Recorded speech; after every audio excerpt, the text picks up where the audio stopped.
Well, I finally completed Coils of Bahamut, and while now I appreciate and understand the lore behind this big dragon, I'm left with a lot of huh and who and what and why should I care about this because I never played 1.0. Welcome back, classy crew, to another journal in my Final Fantasy XIV entry, this time a little detour towards an optional raid called the Coils of Bahamut, a raid that I've heard not many people have done, at least not the way I've done it. So I've done this raid in synced mode, which apparently is one of the harder ways to play it. It's more genuine to the original experience, and I did it thanks to Blue, one of the mods of my community, who assembled a team of 7 scions who have been training to take me through Coils for the last couple months. And so they took me through Coils. I got to experience the story, the lore, the boss mechanics. It was a very different experience than the Crystal Tower. One, the lore was more in tune with what I wanted. Funny enough, now I know that the whole Coils of Bahamut ties into the Crystal Tower story, and it was just a way more focused kind of raid because it's only 8 players. It's not 24, whatever it was for Crystal Tower. And it's optional, much to my surprise, considering how much lore is dropped in here and how it affects a character that I would later meet on, which is Alice, so the other twin that we barely see in Realm Reborn, and we don't really see in Heavensward until the end. Gets a lot of screen time, gets her character fleshed out, her motives and all of that. And the timing of me doing this content worked out so well because just as I finished Coils of Bahamut, I met Alice. She came back into the story in Heavensward around like the same time, and I'm like, oh man, I love you like so much. Like you are one of my favorite characters. And it's not so much because of what she did in Coils, it's how she's establishing herself in the Heavensward expansion. Let me just walk through kind of my experience here and just what I felt going through it all, how it lived up to my expectations. I did this across 3 streams, so it took me roughly almost 10 hours to get through the whole raid, which is one of the longer raids I've ever done. I don't remember Crystal Tower. I think that was 2 raids if I remember correctly. And it started off like I got this raid series or raid in general, I don't know how to refer to it, hyped up a lot. So when we went into the very first beginning of the raid, I was like, all right, I'm hot, let's go. And we're fighting like a snake. And before I know it, the victory music pops up and I was like, what? We're done already? Like that's cool. They're like, oh yeah, don't worry. There's 13 parts to this thing. We just finished the first part. Another thing to mention about that first room, which was the Imperial Exploratory Site, I didn't realize we were actually going into the wreckage of the moon, basically. So that's really cool that still exists on the world, because for just that part of lore has always kind of pulled me in, where I'm like, what happened into this place? And so now that I'm picking up the pieces, I want to know more about it. So the fact that we go into the moon and we get to go and actually see what are the remnants of 5 years ago is very fascinating to me. Also inside of this first stage, we get a really cool rendition of Answers, the song, one of my favorites, but it's played like on a piano in the background and it's kind of remixed. It's a nice subtle beat. And when I realized, I'm like, wait, that's Answers. And I was loving it so much. So the bosses and all that, they didn't do much for me in that first phase. So anyways, everyone's like, haha, yeah, phase 1's done. Let's go to phase 2. So we go back into Coils part 2. This one is, I think you have like a 12 minute timer that's not on screen that you have to make it through the whole level, or else you just kaboom, you die. Another thing that was funny here is, okay, so when I was doing this whole raid, I actually had those 7 scions I was working with, my community members, up on screen as PNG tubers or whatever you call them. So you can see at the bottom of my screen all 7 of them.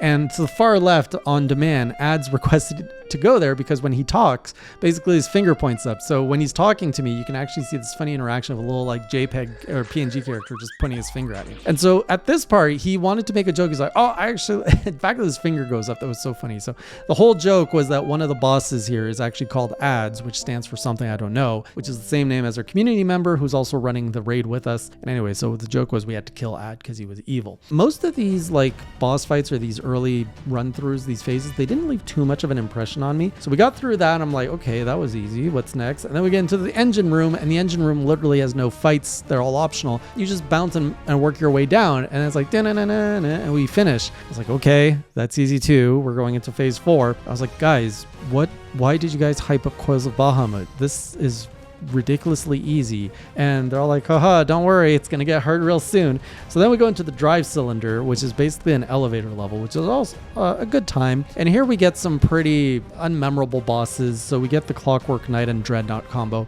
Again, we melt them, we move on. And I'm just like, oh, we're going to get through Coils of Bahamut in like the next 2 hours. This is going super easy. And then number 5 showed up. Phase 5 was the central core, where we probably met our first piece of resistance, which was Twintanya, which was a dragon that could summon tornadoes and would zoom, like jet zoom across the map, and would often kill us. And this is also the first part where we get a glimpse of Bahamut. We're actually fighting in his claw, and I'm like, oh my god, this thing is so big. And another funny thing that happened during this fight is, I guess at one point some characters get imprisoned, and it just so happened the only character in our party that happens to be a Lalafell gets imprisoned, so we have to fight him because he's now like red, so he looks evil. I'm like, of course the Lalafell turns evil. All Lalafells are evil. And of course I'm referring to Takashi in our party. He's just like, I hate you so much. So yeah, this was also where we got our first, after that battle, we got our first glimpse of actual Bahamut, at least his head and shoulders. And it looks like there's these lasers basically rebuilding him. So we're like, oh no, that sacrifice from 5 years ago was all for nothing, because Bahamut is regenerating and he's going to like destroy the land again. So like, this is a pretty big problem to have as an optional raid. I'm surprised that they never made it mandatory from a lore perspective. So I think that ends like a first like chunk part 1, and then we go into part 2, which is going into the 6th phase of the raid, which is Dalamud's Shadow. So now we're the levels are just getting weird and disconnected at this point, but we pretty much just fight a boss called Rafflesia or something, which is like a big plant. And there's a whole honey mechanic. Like if you're honey, you gotta like stand somewhere, you gotta leave enough slugs alive to eat the honey. It's a very different kind of boss fight from anything else I fought. Other than that, not much else to say there. We continue down into phase 7. This is where I got introduced to Nail Vendarnis, who I understand is an Imperial that was part of Project Meteor that brought down the moon. Now, since finishing Coils, I actually went on YouTube and watched a whole 1.0 lore video before recording this journal, because it just happened to drop from, I think his name is Jesse Cox. Apparently, this character was quite important, because I had no idea who they were. It seems like they were a primary character in Final Fantasy XIV 1.0, and they were all about like one of the top commanders, and then they basically went crazy with the moon and summoned the moon and caused all of this terrible things. So we get introduced to them, but we fight this other cool boss called Melusine, which I really like this. So she was basically like a Medusa that could like turn people to stone. And there was a dude she would, like an ogre she would summon called Renault. Fantastic name for an ogre. And I understood that like you have to basically freeze him, or you have to get behind him when she stares. Like you can't kill Renault, you have to keep him alive. So that was an interesting mechanic to basically use Renault as a wall, otherwise you get zapped. Continuing on, we went into the central decks. Here we fought an avatar, which was basically just like some weird biological looking machine which shot things. I didn't have too much to say about that. It was pretty much melted and move on. Going into phase 9 is when things got very interesting, because this was probably the hardest fight in the Coils of Bahamut, because this is where we have to fight Nail Vendarnis. I think it was 11 that was the hardest one. So we learned Nail Vendarnis is actually a woman, which I had incorrectly assumed their gender. And this fight, while hard, I think it took us 3 hours to get through this, was genuinely fun to learn and pull off. Like the phases were just like, when we actually got it in sync, it just clicked and felt good. And it just required such good coordination of team effort. Like, you know, you got meteors coming. Okay, now we got to coordinate. Or the golems eating the meteors. Yes. Okay, now we're going to phase 2. Everyone huddle in the circle. All right, do you have the chain curse on you? If you do, run to that circle. Okay, now everybody move. Stand here, don't stand there. It just required that muscle memory of learning. It really reminded me of a little bit of a Dark Souls boss, if it was kind of like converted into an MMO. I heard that this boss got a lot of hate when it launched. There was, even to this day, a lot of people don't like it, and it's the cause for a lot of raids now having an easy mode by default. But with the crew that I had, and it's wild because even with them who knew the fight, who have been training this for months, it still took us 3 hours and who knows how many attempts.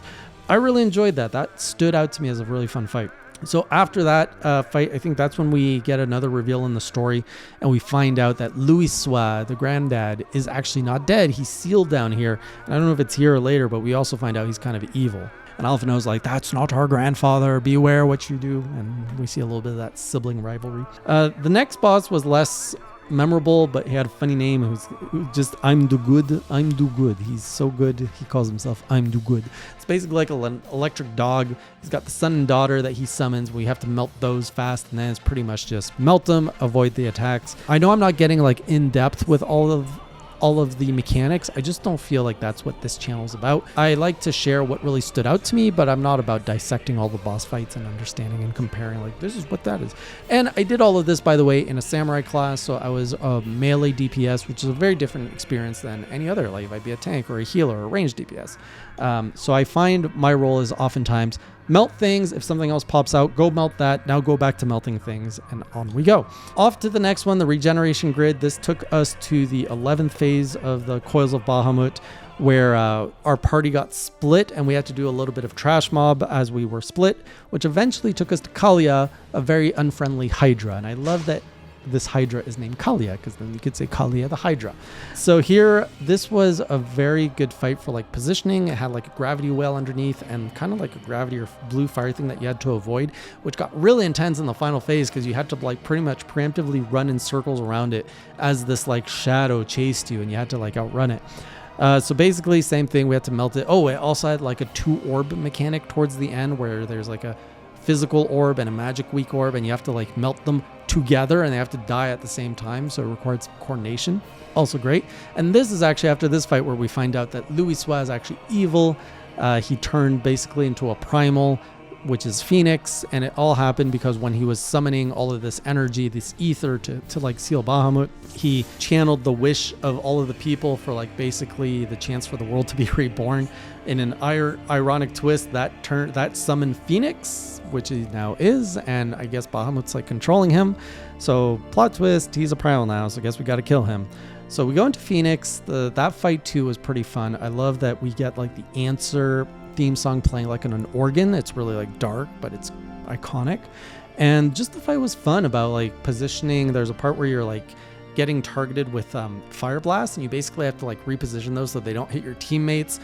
So positioning is important, timing is important, and just like jumping on the ad so you melt those, then back on Phoenix. I really enjoyed that fight. I think we got it in 1 or 2 attempts. And then all of this opens up the door to finally our final fight of Bahamut, and my whole crew decided to go full silent for this fight on the first attempt to really make me feel like the intimidation of this massive dragon, and the fact that like Answers is just playing, like you just got the full lyric version of Answers, and the fact that my crew was silent, it was just that much more eerie. I was just like playing in this solitude as that like really slow part starts, and I love how the music only progresses if you make it to the next phase, which gets more and more intense, and then he's like Giga Flare, Terra Flare, and it was chaos. Like that battlefield, I could barely tell what was going on because I'm just like, oh my god, there's a blast here, what do I do? Everybody's like scramble. So we tried for I think an hour. We were quite tired by the second night, and we didn't succeed, but we came back on the third stream. First try, I think the team had been practicing a little bit between the streams. We got it down, and I got to see the finale of all of this. Unfortunately, I got to see the finale from the floor because I was dead when we slayed Bahamut, which is not so cool. I did get to see his gear, so I got all of his gear, tried it on. Looks pretty cool, but for my samurai style, I'd rather keep my samurai look for now. I just thought it was very, like, it really helped piece together a lot more of the lore that's coming together about this entire world and about the Alligans and what they were all about and how they were, like, you know, harnessing Bahamut and Moon, and the fact that they had like all these dragons in like test tubes so that they could extract like their prayers and wishes to sustain this primal in a moon that could feed power to the Crystal Tower. It's just like really wild backstory. There was something else I was going to say. As a player that only started in 2.0, I feel that the story doesn't deliver as much of a punch here because you're dealing with a lot of elements of world building that were set up in 1.0 that I feel are all wrapped up here. You know, Louis Sois, I didn't even realize was an NPC and a character that you like were interacting with regularly in 1.0 because you barely see him in 2.0. So like to see his kind of the end of his story here didn't really do much for me. The fact that I didn't know who Nail Van Darnus was, you know, the fact that I didn't live through this whole moon crashing, there was a lot less emotional connection. While cool, it fills in the blanks. I'm just like, okay, I feel this was very much a send-off for the 1.0 players to get closure to a lot of things. But I will say I love the fact that I got Alice, I got to hear some cool music, I finally got to experience it, and honestly running this with a group of Scions that are all part of the community that I know, we got to banter a little bit, which was fun. We're just joking, like one night when we're tired, it was just like the whole thing was just falling apart, and everybody was in good spirit, nobody was too like frustrated. I had some good coaches walking me through the whole thing. So that was my experience with Coils. It was quite a unique one, very different than Crystal Tower from a mechanics point, a lore standpoint, and I'm glad I did it because now I'm already seeing it reflecting in some of the dialogue choices. Alice gets a character growth out of this plot where she really understands to like kind of let go, bringing back her grandfather and making her own identity of what she wants to do, how she wants to help Eorzea. And it's referenced in some of the scenes of Heavensward. I was like, wait, if we didn't do the lore, would she still be saying this? And they're like, and my community's like, no, she says something different if you don't do the Coils of Bahamut. So I'm like, okay, that's weird because she gets character growth in this optional thing. And how does like, what's the experience if you don't do the raid and you don't have that character growth in your Alice? You're dealing with a very different Alice. So it's fascinating, but I also worry about the people who didn't do this raid, that they're missing out on a stronger and more interesting Alice. Like, it's probably subtle text choices, but it's got to play a factor somehow. So if you haven't like done Coils, I'd love to know what you think of your Alice, or go back and do this so that you can unlock a stronger character growth for Alice.